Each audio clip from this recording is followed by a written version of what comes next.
What did you learn on your journey in 2023? What were the spiritual lessons, the interpersonal lessons, the knowledge that you gained? This is one of my favorite practices as the year starts to wrap up, because I know that for myself, I often forget how I grow until I look backwards. Notice how I changed, how I react in a situation, how I have more spaciousness. It's in having a retrospective that gives you the perspective to notice and celebrate your growth and accomplishments, giving you fuel to create in 2024. So I'm gonna share with you 3 of the biggest lessons that I learned in my both interpersonal and spiritual journey this year, and I can't wait to share them with you. Before I go any further, hi, I'm Sonia. I'm a 4th generation intuitive, and I teach you how to plug back into your innate divine self. I am so happy to share this video with you, and I'm also so excited because coming up really soon, January 15th, I'm going to be hosting a workshop for $5, the fastest way to uncomplicate your life, and enrollment for my January cohort of Psychic University Level 1 will be opening soon. So if you want to work one-on-one in an in-depth interpersonal way, either at a workshop or with my live class, check out the links below, sign up. I would love to see you there. If you're really getting clear, you can also book a soul reading with me. I do reading, mentoring, all that info is down below, but I would love, love, love to see you. So enough with the deets. Let's get into it.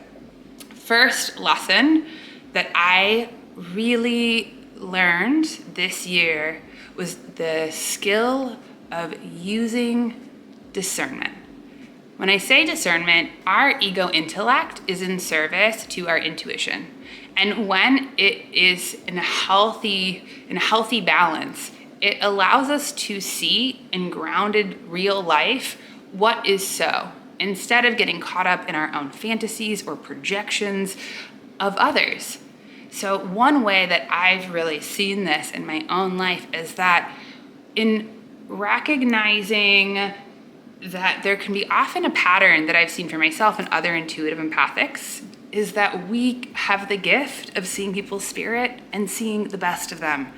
And sometimes that also leads us to ignoring not only red flags, excusing bad behavior, not taking care of our own boundaries, of suffering from what I call too much understanding.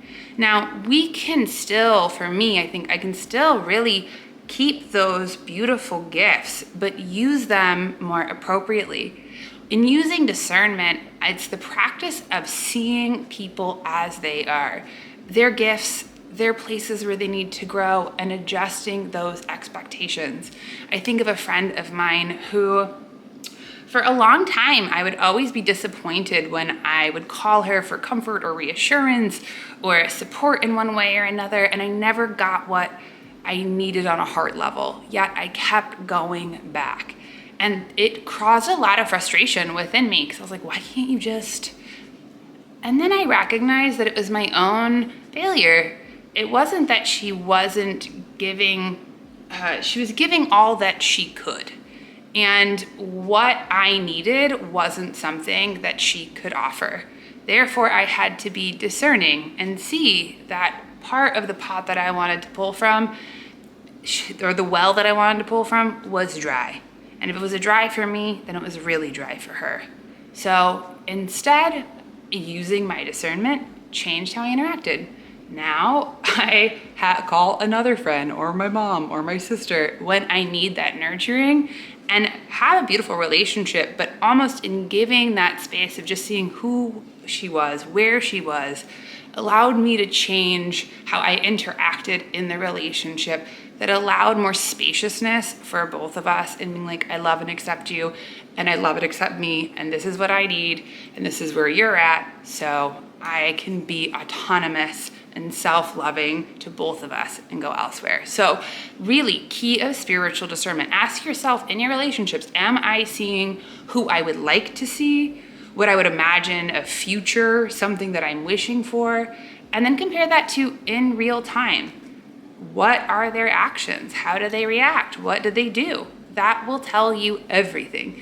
And it's not about getting mad or getting caught up or getting even into story or blame or judgment. It's actually curiosity and using that ego intellect in a healthy way to just see what is so now that allows us to make more loving decisions as opposed to getting caught up in high vibe fantasy, which can happen. So that was my number one thing that I've really have been working on and loved so much this year. It's changed so much how I interact with people, with the world, and even with myself.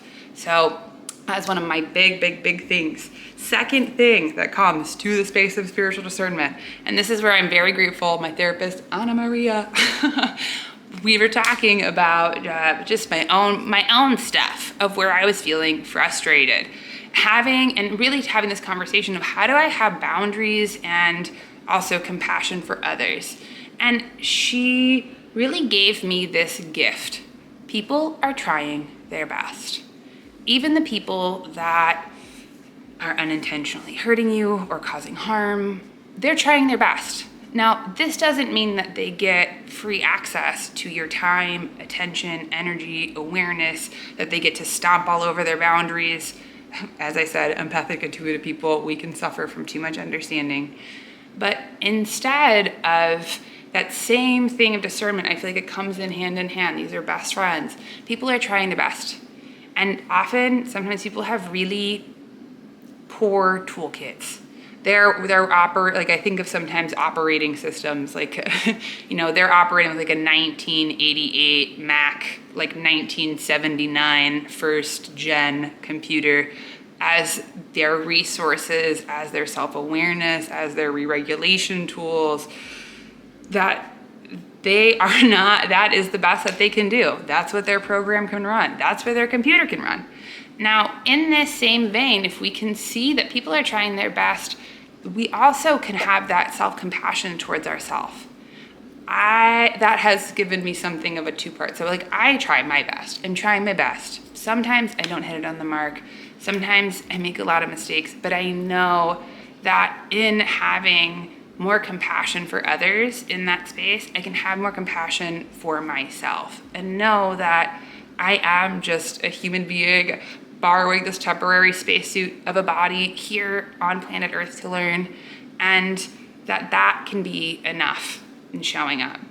And back to having relationships or people who are trying their best, who may be harmful, whatever it is, this is where the key work of boundaries comes in.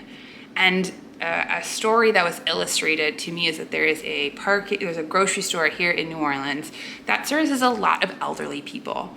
And when you're in the parking lot, if you're gonna go park in that parking lot in your brand new Subaru, you might get hit. You probably will. Your car will get scratched, the thing will get dinged. But you also have to remember that you might have a 90-year-old Nana in her car, white knuckling it for dear life, trying her best. So instead of parking your car in the parking lot, park your car on the street. Same thing. When you know and see that people are trying their best but aren't that skilled, then that's where distance, boundaries, having discernment and intentionality around interactions helps so much. So that is another big tool, and that has also helped me my own spirit, because if I can just extend that grace towards others, that helps to bring in more of my own spirit, my own grace, my own gifts, that helps me soften and my heart soften to the world. So I remember, people are trying your best, you're trying your best, and you're doing a good dang job, which will bring you to number 3. The last lesson that I really learned this past year was also to sit with my feelings instead of intellectualize them. And what I mean by that is that when people in my life hurt my feelings, disappointed me, which happens, we're all human beings. There's a tendency for our ego intellect to want to come up with a story that wants to get into a whole narrative of why and how and this and that and blah and my story, and just getting it's almost like I can think of our ego, intellect, our human parts. We get so immersed in our own narratives. Like imagine when you read a book and you just get lost in this world, or watch a movie and get lost in that world. It's the same thing can happen with our own ego intellect, our own stories. We can get lost in the sauce of the world. So in sitting with my feelings, of paying attention first of if I am experiencing big feelings is what I like to call them. Pausing first to affirm myself and noticing where it is in my body. And really having the practice first of being compassionate with my human parts, my ego, intellect, even just from my spirit, saying, yeah, that was disappointing. That was hard. That is frustrating. That feels sad. Whatever that part needs to be validated. And then the second part after that is then I go in my mind's eye, I go sit with the sensation. And I talk, if I have to verbalize, because for me, I often process out loud. Shout out to my partner, Lee. Thank you for listening. And all my girlfriends, thank you for listening. But in processing, being aware to not get into this storyline narrative and instead focus on how it made me feel, and also sitting even in my imaginative space with those feelings and visitors as welcome sacred temple guardians that are giving me the gift of what I value, what's important, and help give me real grounded information on how I can navigate life. Am I parking in the parking lot? Am I parking on the street? So these are just some of the things that I learned this year. I could go on a whole thing. I also, if you look at last week's video, you'll notice the gift of a kazoo. But I'm so curious in the comments, what did you learn this year? I would love to know. And even in this exercise of reflection, of bringing in, this is where we celebrate ourselves, where we acknowledge our growth, our accomplishments. This helps to fuel our fire and helps us not only create, but sustain, and increases our self-love, self-compassion, connectivity, because we need to celebrate. So before you start looking to what you need to do better or next, take a moment and reflect on how much you've grown and how proud of you are, because I'm proud of you. Because obviously you're here. Not because you're here, but because obviously you're a curious person, because you're here.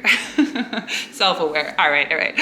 I'm sending you guys all my love. And don't forget, definitely check out Psychic University. Book a soul reading with me. Work one-on-one. Get clear on your soul purpose, your burning questions, what's going on right now. If you want to do one-on-one intuitive work with me, I do mentoring, discovery calls. I got a podcast. I got all sorts of stuff to support you. So I'm sending you all my love.